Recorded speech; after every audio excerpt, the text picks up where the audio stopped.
Hello friends नमस्कार जय जगन्नाथ आपण मानक मु स्वागत करुच्ची आमर ये ब्लॉग को आपण माने जदि मंडा पिठा खाया पई चाहुथिबे मंडा पिठा तो समस्त पसंद जदि चाहुथिबे ताहले सहज उपाय केमिति तयारी करिया पई चाहुचंती ताहले हमकु लाइक करंतो वीडियो टी को शेष पर्यंत देखंतो आ आमे केमिति तयारी करछु सेटा को भलो भाव प्रोसेस एटे खाया कहिथिली बोली से मते एतिकी काम करूचंती देखांते एतिक काम कर व्यक्ति जनक एतिक काम कर ना काली आड़ केस देवी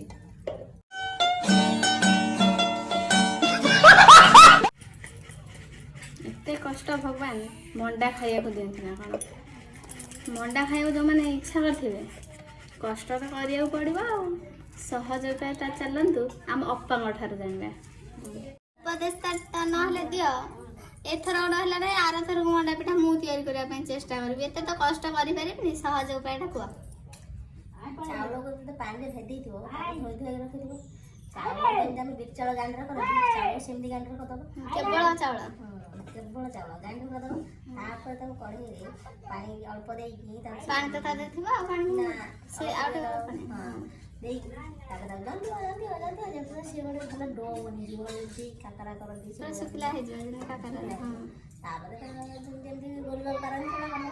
गोल गोल खड़ी बना हुए सामने कोई देबी जे मते खोज मार देबी बोली कोई दिन में सामने तमने जेल पड़े मोरे पूर्व तमने जेल पड़े मत तुम एते से आसा तुम एडे मुह तम मते खोज मार दो बोली अन्नानी तम कान बड़ा पिठा कर देबे कि तम मुरुआ पिठा रे कान मोड़ी पुरे देबी तम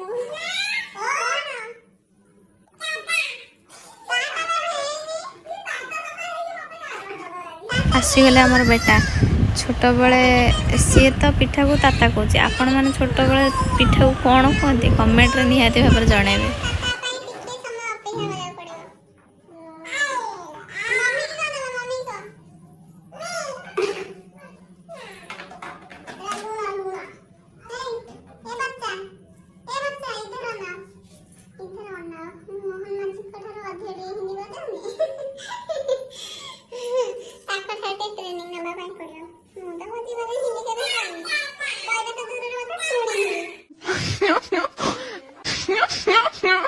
पूरा प्रस्तुत पाई आम ये गुड़ नहीं आपण मैंने चाहिए चीनी नहीं पारे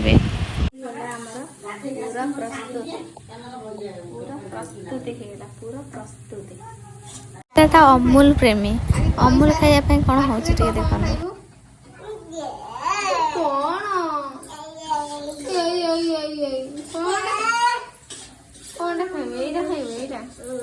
अमूल अमूल तो ना तू खाई सर देलु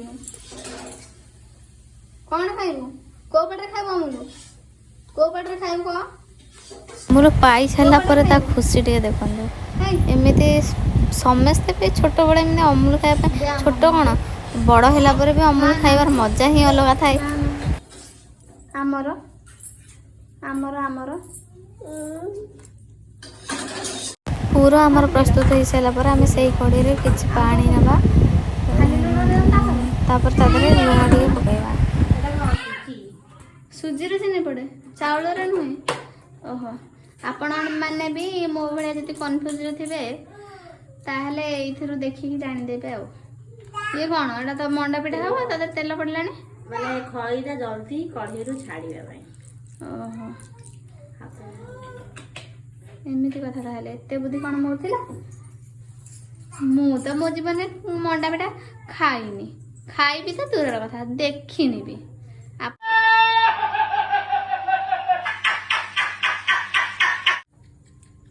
ताता नुहे देख ये भी गोटे आम छोट पिलाटे ना पिठा करू करू खाई गलु शाशु घर कौन खाते अईठा कौन आगे करती बो मैंने तमें अईठा करदेला कह का लोभ टी अधिक अच्छे तो कौन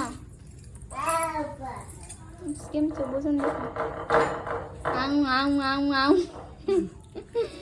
शाबाश बेटा बहुत बढ़िया बस मोबाइल देखिले सियाड़े कढ़ाई पड़ी जाऊ पानी बसैले बांफ बाहर आसुना करबनी कौन हम आस मोर महत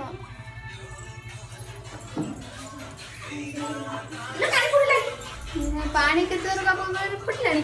ଏମିତିଆ ବୋହୁ ମାନଙ୍କୁ ଜମା ଘରକୁ ବାପ ଯୋଉ ବୋହୁ କରିକି ନବନି। ଏମିତି ବୋହୁକୁ ଯଦି ବୋହୁ କରିକି ନବ ତମ ଜିନ୍ଦଗିରେ ପିଠା କଣ ତାର ଓଲଟାଟା ବି ଖାଇପାରିବନି।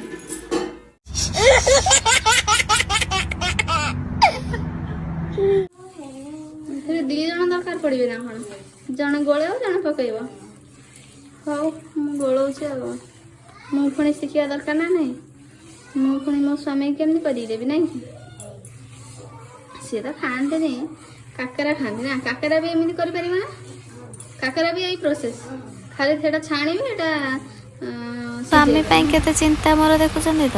ଆପଣମାନେ ବି ଏମିତି ସ୍ୱାମୀମାନଙ୍କୁ ଭଲ ଭଲ ଖାଇବା କରିକି ଦିଅନ୍ତୁ, ଆଉ ରାଗିଥିଲେ ତାଙ୍କ ମନ ବୁଝେଇ ନିଅନ୍ତୁ। ଆଉ କ'ଣ, କଥାରୁ ଗୋଟେ କଥା ମନେ ପଡ଼ିଲା, ଆପଣମାନେ ଲଭ୍ ମ୍ୟାରେଜ୍ କରୁଛନ୍ତି କି ଆରେଞ୍ଜ ମ୍ୟାରେଜ୍ କରୁଛନ୍ତି କମେଣ୍ଟରେ କହିବେ। ଠିକ୍ ସେ ହେଇଗଲାଣି ନା? କଷ୍ଟର ଫଳ ହେଲା ଝାଳ ନାଳ ବୋହି ପିଠା ଲାଷ୍ଟକୁ କରିବାକୁ ପଡ଼ିଲା ନାଇଁ କି? କଷ୍ଟ କଲେ ପିଠାର ଟେଷ୍ଟଟା ଆସିବ। ପିଷ୍ଟା ମୋ ଭଳି କଥା ଖଣ୍ଡି ବାଜୁଥିବ ପାଟି ତାହେଲେ। ପ୍ରସ୍ତୁତି ମଣ୍ଡା ଖଳି ତିଆରି। ଏଣେ କଲ ଇଏ ହେଲା ଆମ ଶାଶୁ ମା। ଆଣ ଯେଉଁ ଜାନ୍ତିକି ରଖିଥିଲେ ତାକୁ ଆମେ ପିଠା ତିଆରି କରିଦେଇଛୁ। ଏବେ ତାକୁ ସିଝେଇବା ଚାଲନ୍ତୁ। ଏଠି ଡିସ୍ ନେଇଛୁ, ଆପଣ ଚାହିଁଲେ ଏଠି ହାଣ୍ଡି କିମ୍ବା ଷ୍ଟିଲ୍ ଛାଞ୍ଚରେ ମଧ୍ୟ ନେଇପାରିବେ। ପାଣି କିଛି ଦେଇକି ତାକୁ ସିଝେଇବାକୁ ପଡ଼ିବ। ତାପରେ ଯେଉଁ ଜିନିଷ ଯଦି କିଛି ବି ନଥିବ ଆପଣ ଚାହିଁଲେ କଢ଼େଇରେ ମଧ୍ୟ ପାଣି ଦେଇକି କାକରା ଯେମିତି ଆମେ ତେଲରେ ଛାଣୁଛେ ପାଣିରେ ମଧ୍ୟ ମଣ୍ଡା ପିଠାକୁ ଛାଣିକି ପାରିବା। ଆମର ଏଇ ଭିଡ଼ିଓଟି ଯଦି ଆପଣମାନଙ୍କୁ ପସନ୍ଦ ଆସିଲା ତାହେଲେ ଆମକୁ ନିହାତି ଭାବରେ ଲାଇକ୍ କରନ୍ତୁ। ଆଉ ପିଠାଟା ଯଦି ଭଲ ଲାଗିଲା ତାହେଲେ କମେଣ୍ଟ ମାଧ୍ୟମରେ ଆମକୁ ଜଣାନ୍ତୁ।